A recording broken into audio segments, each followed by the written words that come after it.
Hello বন্ধুরা, তো আমি চলে এসেছি একটা মিনি ব্লগ নিয়ে। আর সকাল সকাল উঠে দেখো আমি রান্না বসিয়ে দিয়েছি। এখানে বেগুন ভাজা, আলু ভাজা আর টমেটো দিয়ে মাছের ঝাল হচ্ছে।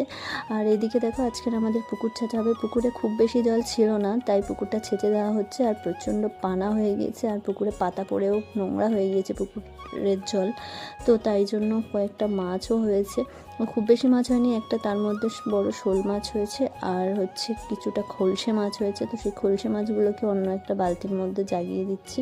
তো এদিকে হয়ে গিয়েছিল বিকালবেলা। তারপরে আমি আজকে ভাবলাম একটু ফুচকা বানাই, তার জন্য কিছু শুকনো মশলা এইভাবে ভেজে নিয়ে গুঁড়ো করে নিচ্ছি।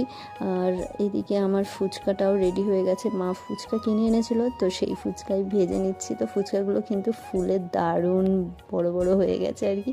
তো যাই হোক, ফুচকার জন্য এখানে আমি আলুও মাখিয়ে নিয়েছি আর এই যে তেঁতুল জলও করে নিয়েছি। আমার বাড়িতে আমার ননদ আর ননদের ছেলে এসেছিলো, তো আমরা সবাই মিলে দারুণ করে ফুচকাটা খেলাম।